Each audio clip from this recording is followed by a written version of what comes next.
नमस्कार, hello and welcome to कार्मिक roots. कार्मिक रूट्स में आपका फिर से स्वागत है। आज हम अगले 10 श्लोकों को लेकर आगे बढ़ेंगे और ये 31वें श्लोक से आज हम शुरू करेंगे। तो आइए शुरू करते हैं। अमृतं शुद्भवो भानुर्शशबिन्दुः सुरेश्वरः औषधं जगतः सेतु सत्यधर्म पराक्रमः। समुद्र मंथन में जब चंद्रमा की उत्पत्ति हुई तो शिव जी ने उन्हें अपने शीश पे धारण किया। चंद्रमा स्वभाव से कोमल है। श्री विष्णु ने चंद्रमा को कहा कि नित्य प्रति तुम्हारा सौंदर्य जैसे जैसे बढ़ेगा या निखरेगा, उसी तरह से इस धरा पे सभी का सौंदर्य निखरेगा। तुम्हारी किरणों के माध्यम से मैं इस जगत में औषधि के रूप में रहूंगा। भूत भव्य भवन्नाथ पवन पावनो नलः कामः कामकृत्कांत काम काम प्रदा प्रभु।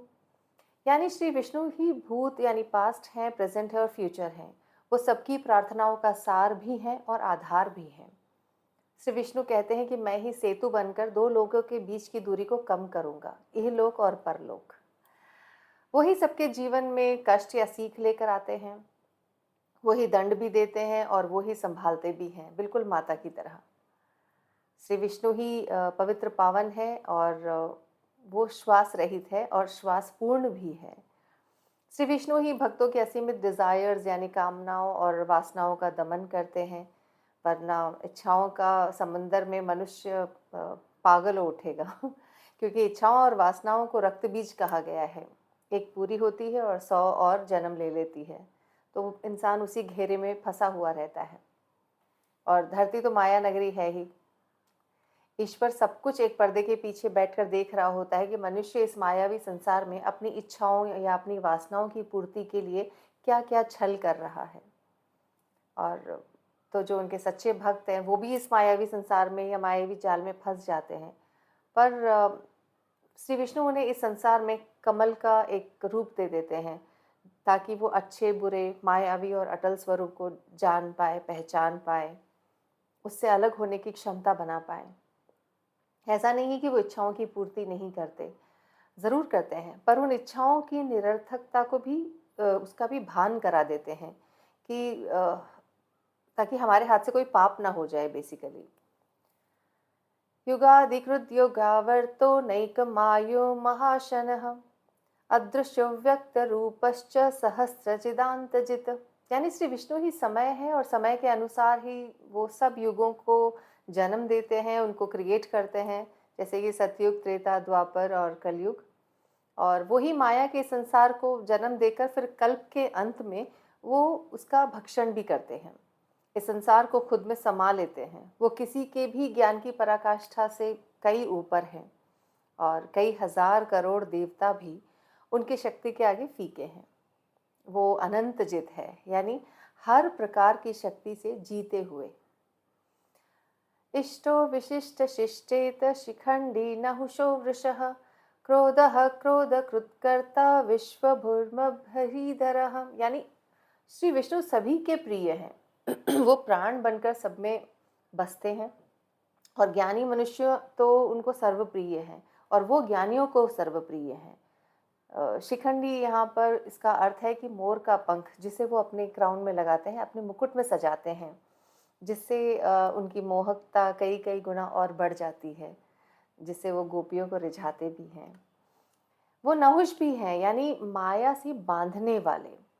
वो वृषा भी है, यानी धर्म का प्रतिरूप। और वो क्रोध को मिटाने वाले भी हैं और क्रोध को बढ़ाने वाले भी हैं, क्योंकि वो ही करता है इस जगत के। समस्त सृष्टि उनके बाहुबल में समाकर ही काम करती है, तभी वो बाहुबल कहलाते हैं और विश्व बाहु भी कहलाते हैं। महीधरा यानी धरती और धरती पे पनपने वाले, पूजने वाले, वो दोनों को धारण करते हैं। अच्युत प्रातिथ प्राण प्राणदो वसवसु वनुजः अपामनिधिराधिष्ठ नमा प्रमत प्रतिष्ठतः। यानी श्री विष्णु शाश्वत है, हर परिवर्तन से अछूते हैं। शाश्वतम शिवम अच्युतम। वो पृथ्वी जैसे कई और जगत की उत्पत्ति भी करते हैं और इसलिए उन्हें प्रातिथा या प्राणदा भी कहा जाता है, क्योंकि धरती पे सब जीव को जीवन दान देना और उनमें प्राण फूंकना भी श्री विष्णु का ही काम है, और वो वक्त आने पर इन्हीं प्राणों को हरने वाले भी बनते हैं। प्राण दो प्राणो। श्री विष्णु ने वामन अवतार में इंद्र के छोटे भाई का रूप लिया था। उन्होंने ही समुद्र की रचना भी की थी, और उनकी सभी रचनाओं में से श्री विष्णु को समुद्र की रचना अति प्रिय है। वो वहीं वास भी करते हैं। श्री विष्णु ऐसे स्थान पर विराजमान है जहाँ वो हमेशा विजिलेंट रहते हैं, जागरूक रहते हैं अपने भक्तों के प्रति। उनके कर्मों का भान उन्हें रखना होता है और उसके अनुरूप उन्हें फल भी देना होता है। तो वो स्वप्रतिष्ठित है, महान है, सबका ध्यान रखते हैं, पोषण करता है, पालन करता है। स्कंद स्कंद स्कंद संदधरो धुर्यो वरादो वायुवाहनः वसुदेवो बृहद्भानु आदिदेव पुरंदरः। यानी श्री विष्णु ही स्कंद है, जो सब में वायु बनकर प्रवाहित है। सही पथ पर चलने वाले भी वही है, सही पथ दिखाने वाले भी वही हैं, वही सारे जीवों को का भार भी उठाते हैं, और वही सप्त वायु के प्रवाहक भी हैं। वो वसु भी हैं और दैव भी हैं, यानी जो सब में बसते हैं और उनको जीतने वाले भी वही हैं। श्री विष्णु में ही सूर्य का तेज है और चंद्रमा की शीतलता है, और इसलिए वो बृहद भानु भी कहलाते हैं और वसुदेव भी कहलाते हैं। वो अधिदेव हैं, यानी देवताओं के भी देव हैं। अशोकस्तारणस्तार शूर शौरि जनेश्वरः अनुकूल शतावर्ता पद्मी पद्मनिभेक्षणः। यानी श्री विष्णु हर शोक से रहित हैं। जन्म, मृत्यु, भूख, प्यास, आसक्ति, घृणा, सभी भावों से रहित वो तारण करता है। अपने भक्तों को इस मायावी संसार से तारते हैं, उनके जीवन के भय को मिटाते हैं। वो चाहे जन्म के समय का भय हो, या वो बीमारी का भय हो, या कोई बुढ़ापे का दुख हो, वो खुद आत्मा बनकर सब में वास करते हैं, और वो रास्ता भी दिखाते हैं कि मनुष्य गलत राह पर न चला जाए।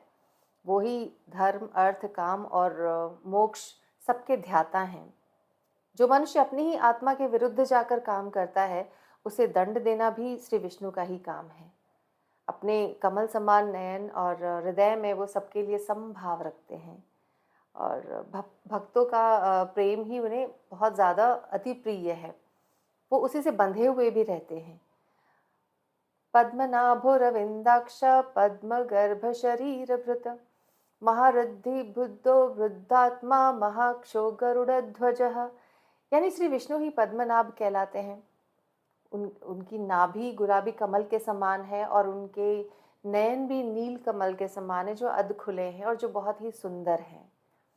और उनके हाथों में भी कमल है, और कमल श्री देवी यानी माता लक्ष्मी को भी अति प्रिय है। माता लक्ष्मी समस्त ऐश्वर्यों को देने वाली है, और क्योंकि श्री विष्णु सब पर निगाह रखते हैं, और तो उनके कई नेत्र है, ये भी कहते हैं हम। वो समस्त जगत के पालनहार है, पोषण करता है। तो अन्न और प्राण बन के सब में प्रवाह करते हैं और सबको शक्ति देते हैं। ऐसे श्री विष्णु की पताका यानी झंडा खुद गरुड़ जी स्वयं लहराते हैं, या वो खुद है। अतुलो शरभो भीम समयज्ञो हविर्हरिः सर्वलक्षण लक्षण्यो लक्ष्मीवान समितंजयः। मतलब श्री विष्णु सर्वश्रेष्ठ हैं, इसीलिए इनके नाम की तुलना किसी और से हो ही नहीं सकती। वो सबके शरीर में बसते हैं तेज बनकर। वो श्री विष्णु ही हैं जिन्हें इस युग में कब सृजन करना है, कब इस सृष्टि को मिटाना है, कब ऋतुओं को लाना है, और कब रात्रि और दिन करना है, समय के चक्र को कब घुमाना है, इन सब का भान उन्हें ही रहता है। उनके प्रति जिस किसी की भी श्रद्धा है, वो उससे विष्णु जी यही चाहते हैं कि वो इस बात पर ज़्यादा ध्यान दे कि वो सबके प्रति प्रेम भाव रखे, सबके प्रति समभाव रखे। यही उनके प्रति भक्ति का अप्रतिम स्वरूप है। वो वही यज्ञ भी हैं, और वो यज्ञ करता भी है, और यज्ञ की आहुति भी वो स्वयं है। वही भीम भी कहलाते हैं, जिससे सारी सृष्टि डरती है, और सही पथ पर चलाने वाले भी वही हैं। उन्हें किसी भी प्रकार का भय नहीं सताता। भक्त जब प्रेम से अग्नि में आहुति देते हैं तो विष्णु उनके सारे पाप हर लेते हैं, उनके सारे पाप भस्म कर देते हैं और उन्हें उनके भक्तों को इस जन्म मृत्यु के चक्र से मुक्ति दिलाने वाले भी श्री विष्णु ही हैं। वेक्षरो रोहितो मार्गो हेतुर्दामोदर सह महीधरो महाभागो वागवेन मिताशनः। यानी श्री विष्णु कोई भी रूप लेने में सक्षम है। यहाँ रोहितो एक मछली का नाम भी है और एक स्वरूप का नाम भी है। वो उन भक्तों के लिए ये मांगते हैं कि वो उन अपने भक्तों का मार्ग सही हो जाए और वो इस संसार रूपी जीवन में विष्णु जो ढूंढ रहे हैं, जो विष्णु को ढूंढ रहे हैं, वो चाहते हैं कि इस संसार से उनको मुक्ति मिले, वो इस रोज के जन्म मरण के चक्कर से छूट जाएं। जो इस संसार की उत्पत्ति की वजह भी वही है और इस संसार का अंत भी श्री विष्णु ही है। जो धर्म की राह पे चलते हैं, श्री विष्णु उसकी तरफ बहुत उदार रहते हैं और श्री विष्णु उदार है तो आत्म संयमी भी है। कभी किसको कितना देना है, कहाँ देना है, कब देना है, ये वो बहुत अच्छी तरह जानते हैं। माता यशोदा ने जब उन्हें रस्सी से बांध दिया था और उस रस्सी को एक पेड़ से बांध दिया था तो उनका नाम दामोदर पड़ा था। और महीधर यानी धरती को धरने वाला, जीव जंतु पशु पक्षी पर्वत नदियां जंगल सब कुछ, इन सबको धारण करने वाला महीधर। श्री विष्णु अति वेगवान है, एक क्षण में प्राणवायु शरीर से बाहर और आत्मा उनमें विलीन, तो वो बहुत वेगवान है। श्री विष्णु की ही माया ये शरीर, धरती, आत्मा और प्राण सब कुछ है। यहाँ तक कि इच्छा और उस इच्छा के प्रति किया जाने वाला कर्म का फल भी श्री विष्णु ही निर्धारित करते हैं।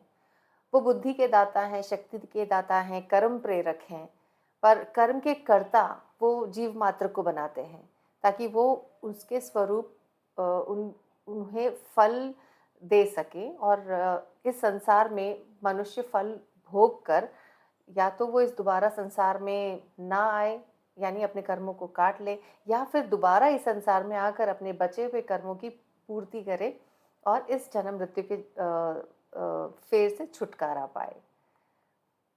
तो वो तो केवल साक्षी मात्र हैं। ये थे आज के 10 श्लोक और हम अगले वीडियो में फिर से नए 10 स्तोत्र के साथ शुरुआत करेंगे। आज का वीडियो यहीं तक, मिलते हैं अगले वीडियो में, तब तक के लिए आज्ञा।